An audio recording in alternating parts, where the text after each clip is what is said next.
ब्रह्मा गुरुर्विष्णु गुरुर्देव महेश्वरा गुरु साक्षात परब्रह्म तस्मै श्री गुरुवे नमः। फूल बगिया भगवान राम लक्ष्मण महाराज विश्वामित्र जी के साथ प्रातःकाल जागते हैं और जागने के बाद सबसे पहले लक्ष्मण जी तो कभी सोते ही नहीं थे। रामचंद्र जी और गुरु ते पहले जगत पति जागे राम सुजान, ऐसे भगवान राम लक्ष्मण गुरु की सेवा में लगे रहते हैं। गुरु के चरणों के अपने हृदय के ऊपर रख करके उनका सम्मान करते हैं, उनकी बात मानते हैं। और भैया एक बात और ध्यान रखो कि गुरु महाराज के सवेरे से संध्या भर 7 बाजी परिक्रमा करो, 7 बाजी उनके धूप आरती करो और गुरु के बताए हुए वचन कहा यक्को न मानो, तो मैंने हमारी समझ में कोनो फायदा नहीं। गुरु की बात क्या मनी हो तब कल्याण हुई। और जिसमें उस गुरु से कल्याण होगा जिसमें कुछ होगा, भक्ति हो, भगवान के तत्व होगा, भगवान ज़रूर उसे समझाएंगे और उसके विश्वास करो, श्रद्धा करो, भगवान ज़रूर कल्याण करेंगे। प्रातःकाल मंगल समय गुरु आज्ञा अनुसार, गुरु की आज्ञा के अनुसार पुष्पों को लेने चले दोनों राजकुमार। फूल लेने के लिए, गुरु पूजा के लिए। और लिखा गया कि बचपन है जिनका संभला जीवन बना उन्हीं का, सदगुरु जिन्होंने पाया आपा जगा उन्हीं का। हे भक्तों, गुरु पूजा के लिए राम लक्ष्मण फूलों की आवश्यकता है, जा रहे हैं, भ्रमण करते हैं, जा रहे हैं आज्ञा से। एक खास मिथिलापुरी में एक बाग था जिसे पुष्प वाटिका के नाम से भी कहा जाता है। लाजवाब फूल लगे हुए थे। माली लोग इधर चारों तरफ खड़े हुए हैं, आनंद ले रहे हैं। राम लक्ष्मण वहाँ पहुँचते हैं। जो ही राम लक्ष्मण वहाँ पहुँचे तो पहली बात तो बताया कि भैया आप लोग अंदर नहीं जा सकते हैं, ये जनाना बाग है, ये जानकी जी का बाग है, यहाँ सब लोग नहीं जा सकते।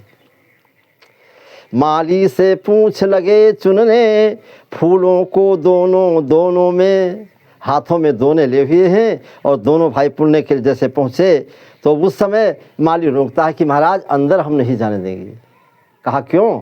कहा इसलिए फूल लेने के लिए जा रहे हैं, गुरु की पूजा के लिए।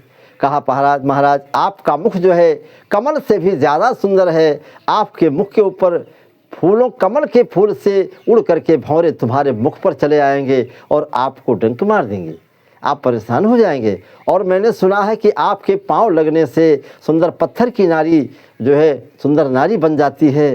तो पाँव के छुआवत तरी गौतम की नारी और हाथ के लगावत ही बिटप उड़ जाएंगे। हाथ लगा दे हो तो हमारे बिरवे को उड़ जाए हैं, जीवा फूल तुम चुनी हो तो का कर हम, इसलिए तुमका हम जाए नहीं दे तुमका हुआ। और जहाँ ऊपर से सूर्य की किरणें पड़ती हैं, फव्वारे दिखाई देते हैं, उस फुलवारी में जहाँ एक जो है बढ़िया मनोहर जहाँ स्नान करते हैं बावड़ी, और जहाँ अच्छे वहाँ पानी में जहाँ मछलियाँ तैर रही हैं, रंग बिरंगे कमल फूल खिले हुए हैं पुष्पाटिका के पास ही, और सावन भादों की तरह से मन को उन्मत्त बनाते हुए। और मध्य स्थल में तालाब है जहाँ वृक्षावली चारों तरफ से वृक्ष लगे हुए हैं, उसके समीप ही माता गिरजा जी का स्थान है जहाँ पर पूजा करने के लिए जानकी जी जाया करती थी। भैया कभी की बात है तो बाग थी, बाग बड़ा सुंदर था, बड़ा आनंद आ रहा था। फैली हुई बहार, फूल कर फूल भी लुटा रहे थे प्यार। कितने फूल थे, कैसे कैसे फूल थे, अगर ध्यान देंगे आप लोग। हमारे संतों ने, हमारे भक्तों ने, बड़े बड़े विद्वानों ने लिख कर रखा है। और सीता जी की एक चतुर सखी थी, उसका नाम था चंद्रप्रभा। बड़ी ही सुंदर थी, बड़ी ही होशियार थी, सयानी थी। भक्तों किसी समय की बात है कि जब जनकपुर में कभी भी अकाल पड़ा था, पानी नहीं बरसा था, तो संजोग के बस विद्वानों ने बताया और जनक जी ने पत्नी के सहित हल चलाया। हल में से एक घड़ा निकला, घड़े में से सीता उत्पन्न हुई। लेकिन कहीं कहीं ऐसा मिलता है कि एक सोने का सिंहासन निकला था और सोने सिंहासन में 8 सहेलियों के साथ महारानी सीता जी बैठी हुई थी। उन्हीं सीता हैं और उन्हीं का एक दिन खेल में ही सीता जी ने जो शिव का पिनाक था, जो जनक जी के यहाँ रखा हुआ था, शंकर जी का धनुष, उसे उठा करके बाएं हाथ से उसके नीचे चौका लगा दिया ऐसे। और कितना वजन था, कृतवास रामायण के अनुसार मिलता है कि उस धनुष का वजन 22.5 लाख मन था।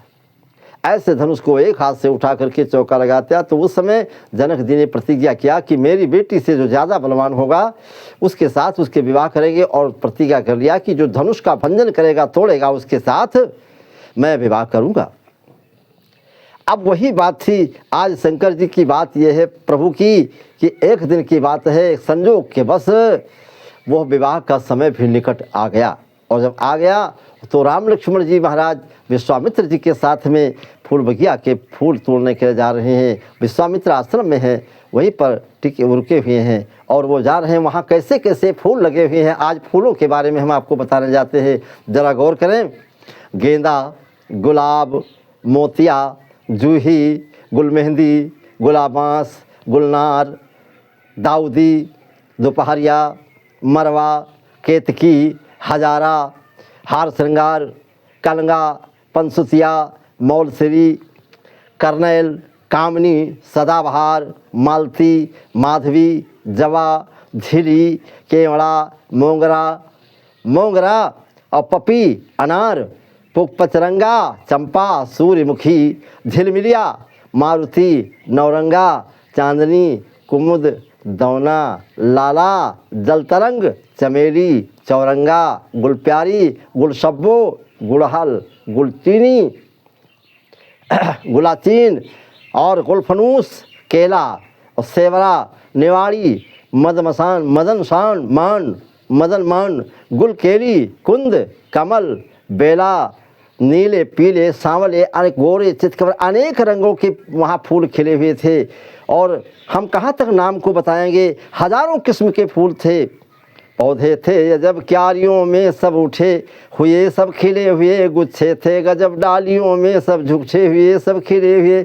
इधर फूल चुनने लगे मिथिला के मेहमान, उधर बात जो रह गई सुनिए धर कर ध्यान। इन्हीं सीता जी के साथ भगवान राम का विवाह होगा। ऐसे भगवान हैं, फूलों को लेने के लिए पहुँचे हैं फुलवारी में। ऐसे भगवान को हम सब बारंबार प्रणाम करते हैं, नमन करते हैं। और ये है कौन? शांताकारं भुजगशयनं पद्मनाभं सुरेशं विश्वाधारं गगन सदसं मेघवर्णं शुभांगं लक्ष्मीकान्तं कमलनयनं योगिर्ध्यानगम्यं वन्दे विष्णुभवभैरणं सर्वलोकैकनाथं। भगवान श्री रामचंद्र की, गुरु भक्त भगवान की, संत गुरु भगवान की, मिथिला के मेहमान की।